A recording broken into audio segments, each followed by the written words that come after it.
Solve करने वाले हैं घटना चक्र, पॉलिटिका, शासन प्रणाली। तो शासन प्रणाली से स्टार्ट करते हैं। राजतंत्र यह एक शासन का प्राचीनतम रूप है। जो राजतंत्र है वो शासन का प्राचीनतम रूप है, जिसमें शासन की शक्ति एक व्यक्ति में समाहित होती है जो राजमुकुट का धारण करता है। तो राजतंत्र क्या रहता है कि शासन का प्राचीनतम रूप है जिसमें शासन की शक्ति मुकुटधारी के ऊपर समाहित होती है। यह वह अनुवांशिक उत्तराधिकार के आधार पर पद ग्रहण करता है। मतलब उसके बेटे उसके बेटे उसके बेटे उसके बेटे के शासन ग्रहण करते रहते हैं। कुलीन तंत्र इसे अरिस्टोक्रेसी भी कहता है। कुलीन तंत्र जो है उसे अरिस्टोक्रेसी भी कहता है। यह शासन का वह रूप है जिसमें राजतंत्र सत्ता थोड़े से लोगों में समाहित होती है तथा वही इसका प्रयोग करते हैं। तानाशाही इसे अधिनायक तंत्र, डिक्टेटरशिप भी कहा जाता है। यह ऐसे शासन का रूप है जिसमें एक ही व्यक्ति का निरंकुश शासन होता है जो बल प्रयोग के माध्यम से अपने पद पर आसीन होता है तथा किसी के भी प्रति जवाबदेही नहीं होता। प्रजातंत्र वर्तमान समय में शासन का सबसे अत्यधिक लोकप्रिय रूप है प्रजातंत्र, डेमोक्रेसी। ध्यातव्य है कि प्रजातंत्र वहाँ विद्यमान होता है जहाँ जनता में सत्ता निहित होती है, अर्थात जनता को संप्रभुता प्राप्त होती है। प्रजातांत्रिक या लोकतांत्रिक शासन प्रणाली के कई रूप हैं, जिनमें प्रमुख है संघात्मक शासन तथा एकात्मक शासन। इन शासन प्रणालियों को व्यवहारतः संसदीय शासन व्यवस्था तथा अध्यक्षीय शासन व्यवस्था के रूप में जाना जाता है। राज्य के महत्वपूर्ण तत्व हैं संप्रभुता, जनसंख्या, भूभाग तथा सरकार या सत्ता। किसी भी राज्य का अनिवार्य तत्व संप्रभुता होती है। इसके बिना कोई भी राज्य की श्रेणी में नहीं आता। वर्ष 1947 के पहले एक राज्य के रूप में हमारा देश भारत संप्रभु नहीं था, क्योंकि उस समय भारत पर भारत की जनता का शासन नहीं था, बल्कि ब्रिटिश क्राउन का शासन था। भारतीय संविधान के अनुसार देश में संसदीय शासन प्रणाली को अपनाया गया है, जिसमें जनता द्वारा चुने गए प्रतिनिधि ही शासन व्यवस्था का संचालन करते हैं। संसदीय शासन प्रणाली को मंत्रिमंडलीय शासन प्रणाली भी कहा जाता है। इस प्रणाली में संसद विधि निर्माण की सर्वोच्च इकाई होती है। संसद जो है वो विधि निर्माण की सर्वोच्च संस्था होती है एवं कार्यपालिका अपने समस्त कृत्यों के लिए संसद के प्रति जवाबदेही होती है। संसदीय शासन प्रणाली में कार्यपालिका का अस्तित्व विधायिका में उसके विश्वास के प्रति बहुमत तक रहता है। भारत की राजनीतिक व्यवस्था में संपूर्ण सत्ता को केंद्र एवं राज्यों में संवैधानिक रूप से बांटा गया है। यहाँ सर्वोच्च सत्ता जनता में निहित होती है और भारतीय प्रशासनिक राजनीतिक व्यवस्था विशुद्ध रूप में एक लोकतांत्रिक गणतंत्र है। अध्यक्षात्मक शासन प्रणाली, जिसे हम राष्ट्रपतीय शासन प्रणाली के नाम से भी जानते हैं, में समस्त कार्यपालिका शक्ति वास्तविक रूप में राष्ट्रपति में निहित होती है। अध्यक्षात्मक शासन प्रणाली का सर्वोत्तम उदाहरण अमेरिका की राजनीतिक प्रशासनिक व्यवस्था है। अध्यक्षात्मक शासन प्रणाली में राष्ट्रपति विधायिका को भंग नहीं कर सकता। अध्यक्षात्मक शासन प्रणाली में सत्ता केंद्रित होती है। राष्ट्रपति ही कार्यपालिका का प्रमुख होता है। अध्यक्षात्मक शासन प्रणाली में राष्ट्रपति अपने मंत्रियों के चुनाव में स्वतंत्र होता है और मंत्रियों के चुनाव की व्यवस्था भी स्वयं करता है। व्यवस्था भी नाम मात्र की होती है। भारतीय संविधान की प्रस्तावना में प्रयुक्त वाक्य हम भारत के लोग यह स्पष्ट करता है कि भारत में सत्ता का एकमात्र स्रोत जनता है, जो प्रतिनिधियों का निर्वाचन सत्ता संचालन हेतु करती है। अतः भारतीय लोकतंत्र में जन प्रतिनिधियों को जनता के सेवक का दर्जा प्राप्त है। भारतीय संविधान में संघ एवं राज्यों की शक्तियों को संविधान में स्पष्टतः विभाजित किया गया है, इसलिए भारतीय संविधान को परिसंघीय भी कहा जाता है। ब्रिटिश संसद को संसदों की जननी कहा जाता है। ब्रिटेन में परंपराओं के अनुरूप आवश्यक कानून बनते हुए प्रशासनिक व्यवस्था का संचालन किया जाता है।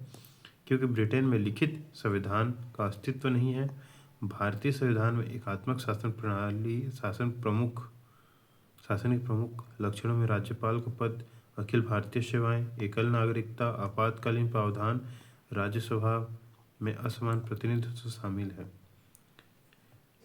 भारत एक गणतंत्र है। इसका आशय है कि भारतीय राजतंत्र प्रशासनिक व्यवस्था में सर्वोच्च पद राष्ट्रपति पर निर्वाचित व्यक्ति पर आसीन होता है। भारतीय संविधान में संघात्मक एवं एकात्मक दोनों व्यवस्थाओं के तत्व पाए जाते हैं, परंतु भारतीय संविधान मूलतः संघात्मक है। के.सी. वियर ने भारत को अर्ध संघात्मक राज्य कहा है। जी. ऑस्टिन ने भारतीय संघवाद को सहकारी संघवाद कहा है। भारतीय संविधान अधिक कठोर तथा अधिक लचीले के मध्य एक संतुलन स्थापित करता है। यह कथन के.सी. वियर का है। बी.आर. अम्बेडकर के अनुसार संविधान को संघात्मक के तंग ढांचे में नहीं डाला जा सकता। निम्नलिखित में से कौन सा राज्य शब्द को सर्वोच्चम रूप से परिभाषित करता है? राज्य शब्द को सर्वोच्चम रूप से परिभाषित करता है। पहला है व्यक्तियों का एक समुदाय जो बिना किसी बाह्य नियंत्रण के एक निश्चित भूभाग में स्थायी रूप से निवास करती है और जिसका एक संगठित सरकार है। व्यक्तियों का एक समुदाय जो बिना किसी बाह्य नियंत्रण के बिना किसी भूभाग पर स्थायी रूप से निवास करती है और जिसका एक संगठित सरकार है। यह है राज्य। एक निश्चित भूभाग में राजनीतिक रूप से संगठित लोग जो स्वयं पर शासन करने, कानून एवं व्यवस्था बनाए रखने के लिए नैसर्गिक अधिकारों की रक्षा के लिए अपनी जीविका के साधनों को सुरक्षित रखने का अधिकार रखते हैं। तो ऐसा नहीं रहता राज्य में, क्योंकि राजनीतिक रूप से संगठित लोग नहीं रहते। लोग रहते हैं वो अपने कानून, व्यक्ति का समुदाय रहता है जो बिना किसी बाह्य एवं निश्चित भूभाग में स्थायी रूप से निवास करता है, जिसका एक संगठित सरकार रहता है, न कि राजनीतिक रूप से संगठित लोग। बहुत से व्यक्ति जो निश्चित भूभाग में बहुत लंबे समय से अपनी संस्कृति, परंपरा और शासन व्यवस्था के साथ रहते हैं, ये भी हो सकता है। लेकिन इसका प्रॉपर रूप होगा कि स्टेट जो है शब्द का राजनीतिक संस्था या संगठन को संदर्भित करता है, जिसका तात्पर्य एक निश्चित भूभाग में स्थायी रूप से निर्वासित संप्रभु सोवेनियर व्यक्तियों के समुदाय से है, जिसकी एक संगठित सरकार हो तथा वह अपने आंतरिक तथा वैदेशिक मामलों के संदर्भ में बाह्य नियंत्रण से मुक्त हो। वस्तुतः राज्य के मूलभूत प्रमुख तत्व हैं व्यक्ति, जनता अर्थात जनता, सरकार या सत्ता, निर्धारित नाम सीमांकन वाला भूभाग, संप्रभुता अर्थात अपने घरेलू एवं बाह्य निर्णय के संदर्भ में स्वतंत्र हो। किसी भी राज्य का अनिवार्य तत्व संप्रभुता होती है। इसके बिना कोई भी राज्य की श्रेणी में नहीं आता। इस आधार पर विकल्प ए सही है। निम्नलिखित में से कौन सा राज्य का सबसे महत्वपूर्ण तत्व है? तो हमने पढ़ा सबसे महत्वपूर्ण तत्व क्या है? संप्रभुता। राज्य के 4 आवश्यक तत्व होते हैं: जनसंख्या, भूभाग, सरकार और संप्रभुता। जनसंख्या, भूभाग, सरकार और संप्रभुता, इन चारों में संप्रभुता सबसे महत्वपूर्ण है। संप्रभुता के बिना कोई राज्य अन्य तीनों तत्वों होते हुए भी अंतर्राष्ट्रीय दृष्टि में राज्य नहीं कहलाता। भारतीय संप्रभुता के संबंध में निम्नलिखित में से कौन से कथन सही हैं? भारत एक राष्ट्रमंडल है। भारत एक राष्ट्रमंडल है। राष्ट्रमंडल की सदस्यता के कारण भारत की संप्रभुता कम हो जाती है। राष्ट्रमंडल मतलब कॉमनवेल्थ का सदस्य है, लेकिन राष्ट्रमंडल की सदस्यता उसने जानबूझ कर ली है, ना कि ये कहकर कि उसकी संप्रभुता कम हो, वो अपने निर्णय लेने के लिए सक्षम है। तो कि कथन एक ही सही होगा। भारत राष्ट्रमंडल का सदस्य है, लेकिन इसके कारण भारत की संप्रभुता कम नहीं होती। राष्ट्रमंडल वास्तव में कोई वैधानिक संगठन नहीं है, बल्कि इसके सदस्यों के पारंपरिक सहयोग व सद्भावना पर आधारित संगठन है। राष्ट्रमंडल के सभी राष्ट्र स्वतंत्र और समान हैं तथा ब्रिटिश सम्राट के प्रति निष्ठा जैसी कोई शर्त की आवश्यकता नहीं है। भारतीय संविधान में किस प्रकार की शासन प्रणाली व्यवस्था की गई है? भारतीय संविधान में लोकतंत्रात्मक भी है, मतलब शासन प्रणाली की बात की है तो संसदात्मक है, अध्यक्षात्मक नहीं है, अर्ध लोकतंत्रात्मक भी नहीं है, संसदात्मक है। शासन प्रणाली की समानतः दो पद्धतियाँ होती हैं, संसदात्मक और अध्यक्षात्मक। भारत में ग्रेट ब्रिटेन का अनुसरण करते हुए संसदात्मक शासन व्यवस्था को अपनाया है। संसदात्मक शासन व्यवस्था में व्यवस्थापिका के सदस्य ही कार्यपालिका का गठन करते हैं तथा कार्यपालिका व्यवस्थापिका के प्रति उत्तरदायी होती है। संस्थात्मक शासन व्यवस्था में कार्यपालिका विधायिका तथा का द्वारा नियंत्रित होता है। संसदात्मक शासन व्यवस्था में न्यायपालिका का कार्यपालिका पर नियंत्रण होता है। न्यायपालिका जो रहता है उसका कार्यपालिका पर नियंत्रण नहीं होता। कार्यपालिका का भी न्यायपालिका पर नियंत्रण नहीं होता। कार्यपालिका का विधायिका पर भी नियंत्रण नहीं होता। विधायिका का कार्यपालिका पर नियंत्रण होता है। विधायिका का जो रहता है संसदात्मक शासन व्यवस्था में विधायिका द्वारा कार्यपालिका नियंत्रित होती है। विधायिका द्वारा कार्यपालिका नियंत्रित होती है। संसदीय व्यवस्था वाली सरकार वह होती है जिसमें संसद के सभी राजनीतिक दलों का सरकार प्रतिनिधित्व होता है। संसद के सभी राजनीतिक दलों का सरकार में प्रतिनिधित्व तो नहीं है, ऐसा जरूरी नहीं है, कोई हार भी जाते हैं, कोई पार्टी। सरकार संसद के प्रति उत्तरदायी होती है। हाँ, सरकार संसद के प्रति उत्तरदायी होती है और उसके द्वारा हटाई जा सकती है। हाँ, और संसद में अगर अविश्वास प्रस्ताव आ जाए तो उसके द्वारा हटाई जा सकती है। ये कथन सही है। सरकार लोगों के द्वारा निर्वाचित होती है और उनके द्वारा हटाई जा सकती है। सरकार जो है होती है वो लोगों द्वारा निर्वाचित तो होती है, मतलब जो लोग पार्टी रहती है वो निर्वाचित तो होती है, लेकिन उनके द्वारा हटाई वो 5 साल के बाद अगर वो चाहें चुनाव के बाद हटाया जा सकता है। कथन गलत है। सरकार संसद के द्वारा चुनी जाती है किंतु निर्धारित समयावधि के पूर्ण होने पर पूर्व हटाई नहीं जा सकती। ऐसा नहीं है, वो निर्धारित समयावधि के पूर्ण होने के पूर्व भी हटाई जा सकती है अगर अविश्वास प्रस्ताव आया जाए तो। संसदीय व्यवस्था वाली सरकार वह होती है जिसमें सरकार संसद के प्रति उत्तरदायी होते हैं और उनके द्वारा हटाई जा सकती है। भारतीय संविधान में संसदीय शासन व्यवस्था की स्थापना है। यह इंग्लैंड के संविधान प्रणाली का अंगीकरण है। इस व्यवस्था में कार्यपालिका विधायिका का ही एक भाग होता है और विधायिका के रूप प्रति उत्तरदायी होती है। इनमें वास्तविक कार्यपालिकीय शक्तियां प्रधानमंत्री और उसकी मंत्रिपरिषद में निहित होती हैं। भारतीय संविधान के अनुच्छेद 75(3) के अनुसार मंत्रिपरिषद के लोग सभा के प्रति सामूहिक रूप से उत्तरदायी होते हैं। सर्वप्रथम संसदात्मक सरकार किस देश में आरंभ हुई? ग्रेट ब्रिटेन, यूके में। भारतीय शासन संसदीय प्रणाली ब्रिटिश संसदीय प्रणाली से इस बात में भिन्न है जो है वास्तविक और नाम मात्र नॉमिनल दोनों प्रकार की कार्यपालिका है। हाँ, ऐसा है दोनों में। सामूहिक उत्तरदायित्व की प्रणाली है। हाँ, सामूहिक उत्तरदायित्व की प्रणाली है संसदीय प्रणाली में। द्विसदनीय विधायिका, दोनों में द्विसदनीय विधायिका है, लोकसभा और राज्यसभा। और न्यायिक पूर्वावलोकन, जुडिशियल रिव्यू। तो जो भारत में जुडिशियल रिव्यू है लेकिन ब्रिटेन में जुडिशियल रिव्यू नहीं है। न्यायिक पूर्वावलोकन की प्रणाली है जबकि ब्रिटेन में प्रणाली लागू नहीं होती। इस अर्थ में भारतीय संसदीय प्रणाली ब्रिटेन से भिन्न है। इसके अतिरिक्त वास्तविक नाम मात्र दोनों प्रकार की कार्यपालिका, सामूहिक उत्तरदायित्व, द्विसदनीय विधायिका भारत और ब्रिटेन दोनों संसदीय प्रणाली में लागू होती है। हमने ब्रिटिश मॉडल पर आधारित संसदीय लोकतंत्र को अपनाया है किंतु हमारा मॉडल उस मॉडल से किस प्रकार भिन्न है? जहाँ तक विधि का निर्माण का संबंध है, ब्रिटिश संसद सर्वोपरि अथवा सर्वप्रभु है किंतु भारत में संसद की विधि का निर्माण शक्ति पर सीमित है। हाँ, ये कथन सही है। भारत में संसद के किसी अधिनियम के संशोधन की संवैधानिकता से संबंधित मामले उच्चतम न्यायालय द्वारा संविधान पीठ को भेज जाते हैं। ये भी कथन सही है। मतलब कौन सा आ जाएगा? सी। 1 और 2 दोनों सही।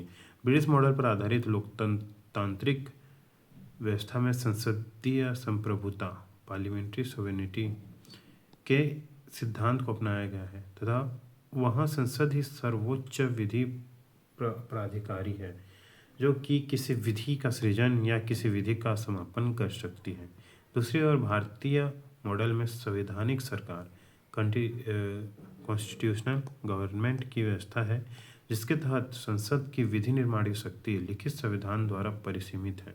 केशवानंद भारतीयवाद 1973 में दिए गए ऐतिहासिक निर्णय में उच्चतम न्यायालय ने यद्यपि संसद की संविधान में संशोधन की शक्ति को स्वीकार किया, तथापि यह भी निर्धारित किया कि संविधान की मूल संरचना या सांचे ढांचे में कोई परिवर्तन करने वाला कोई संशोधन संसद द्वारा नहीं किया जा सकता। इस प्रकार कथन एक सत्य है।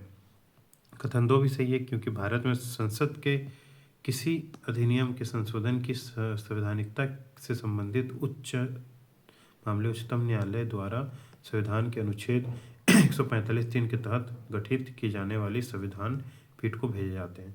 अनुच्छेद 145(3) में प्रावधानित है, जिस मामले में संविधान के निर्वचन के बारे में विधि का कोई सारवान प्रश्न अंतर्वलित है, इसका विनिश्चय करने के प्रयोजन के लिए बैठने वाले न्यायाधीशों की संख्या न्यूनतम 5 होनी चाहिए। इसे ही संविधान पीठ के रूप में अभिहित किया जाता है। इसमें से कौन सा भारतीय संविधान की विशेषता नहीं है? अध्यक्षात्मक सरकार जो है वो भारतीय संविधान की विशेषता नहीं है।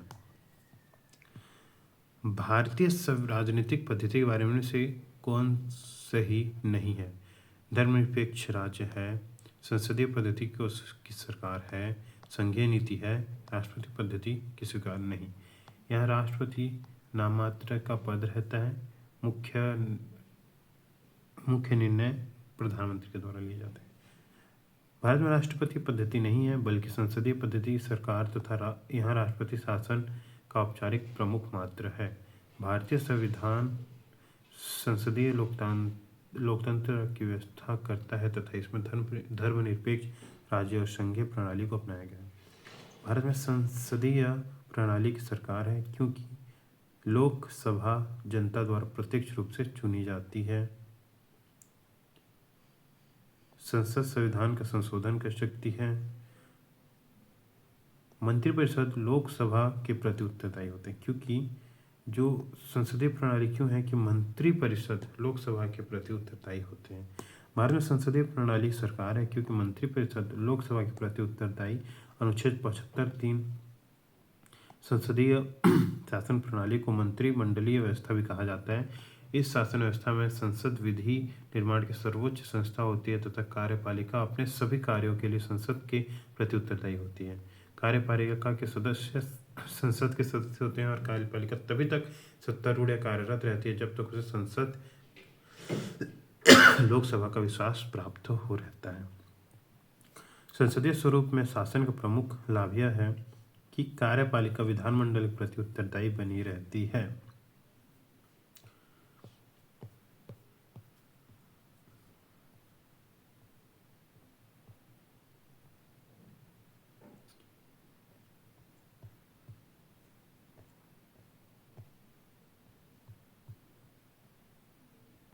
हम्म 75 क्वेश्चन है, मस्त 1 घंटा हो जाएगा, 1 घंटा में कंप्लीट हो जाएगा।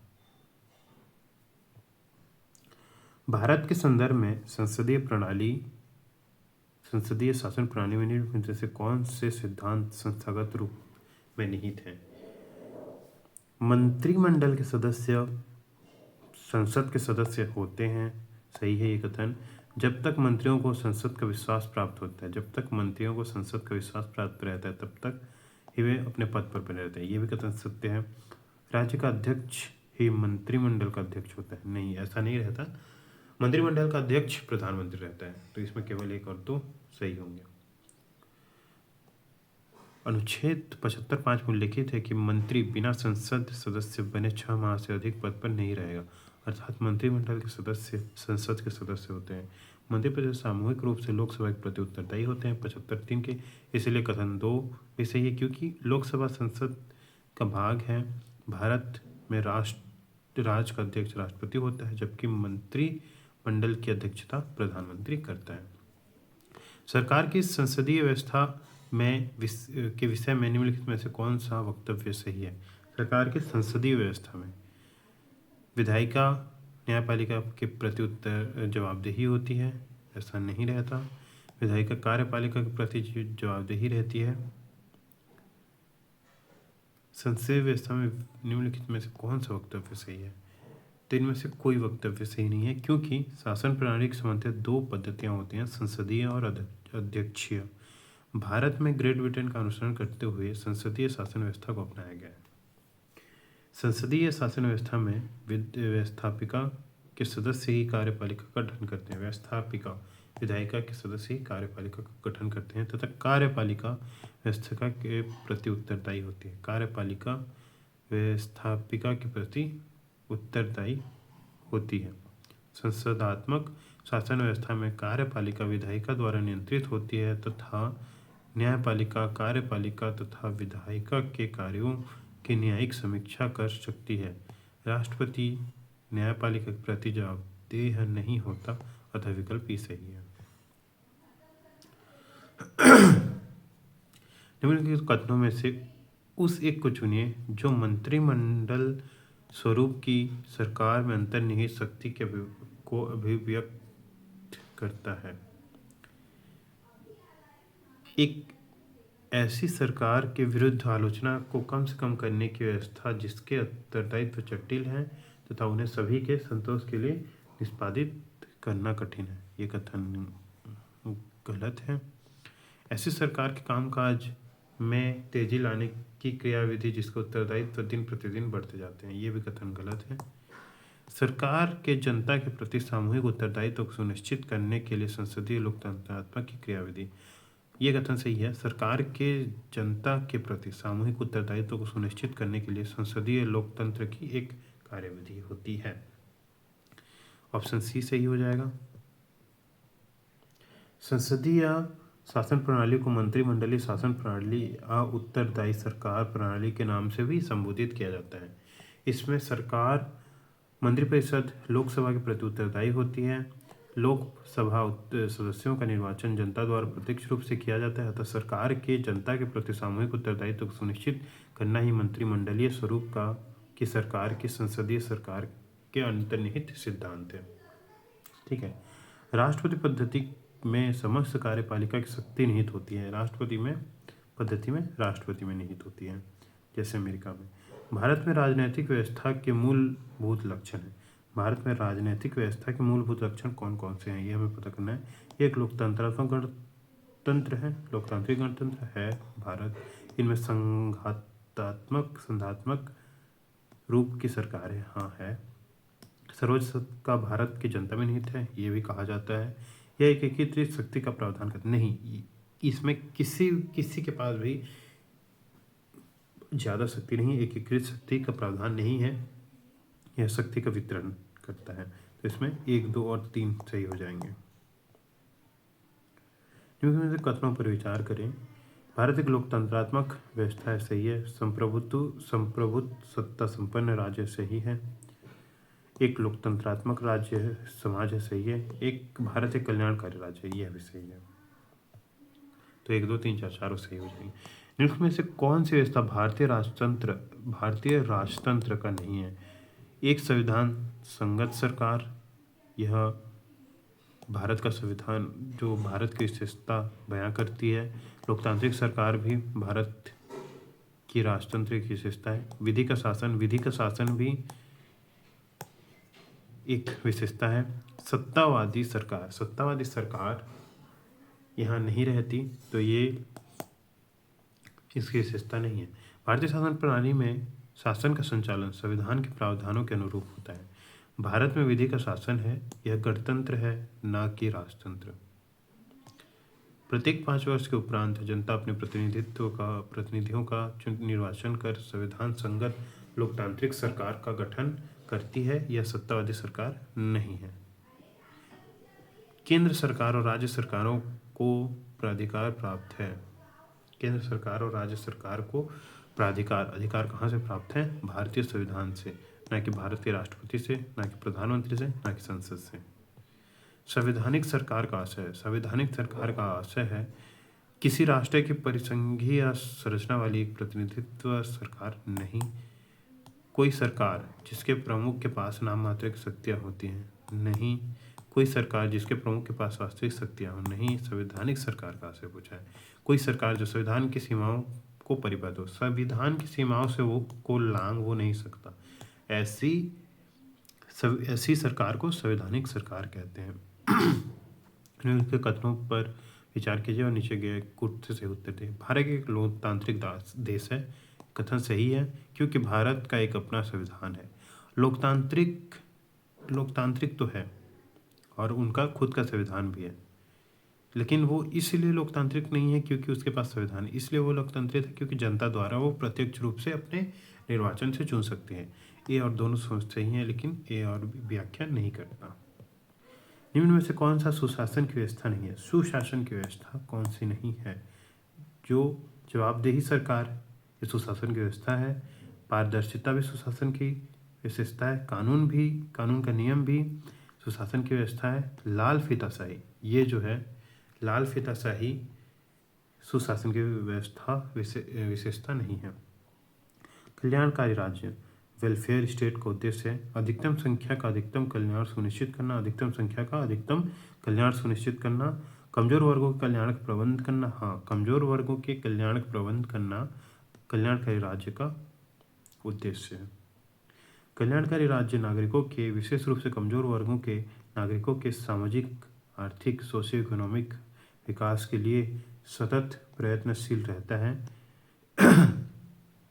नागरिकों का वह वर्ग जो सामाजिक आर्थिक रूप से सुदृढ़ है, अपना कल्याण स्वयं कर सकता है, उसे किसी विशेष संरक्षण की आवश्यकता नहीं होती। यही कारण है कि भारत में मलाईदार परत, क्रीमी लेयर को, अर्थात पिछड़ों में अंगड़ों को लोक नियोजन में आरक्षण प्रदान नहीं किया गया है। हाल में शुरू हुई प्रधानमंत्री किसान समृद्धि योजना में भी सभी किसानों के लिए नहीं बल्कि सिर्फ छोटे किसानों के लिए है। संघ सरकार और राज्य सरकारों द्वारा चलाई जा रही अन्य विभिन्न विशेष योजनाओं में लक्षित नागरिक समूह की पहचान से भी यह स्पष्ट हो जाता है कि कल्याणकारी राज्य की अवधारणा केंद्र में वंचित वर्ग से ही है। राज्य हर जगह है, यह अंतराल शायद ही कोई छोड़ता है। राज्य हर जगह है, यह अंतराल शायद ही कोई छोड़ता है। यह वक्तव्य तो किस धारणा की व्याख्या करता है? राज्य हर जगह है मतलब यह अंतराल शायद ही कोई छोड़ता है। यह कल्याणकारी राज्य की अवधारणा व्यक्त करता है। कैसे? यह व्यक्तित्व कल्याणकारी राज्य व्यवस्था की अवधारणा व्यक्त करता है। कल्याणकारी राज्य में सरकार समग्र विकास अंतराल शायद ही कोई छोड़ता है। समग्र विकास और प्रगति की व्यापक और अधिक धनात्मक आवश्यकताओं से संदर्भित होकर कार्य करती है तथा नाम मात्र शांति बनाए रखना, विवादों का समाधान और आवश्यक सेवाओं को उपलब्ध कराने तक ही उसका कार्य सीमित नहीं होता।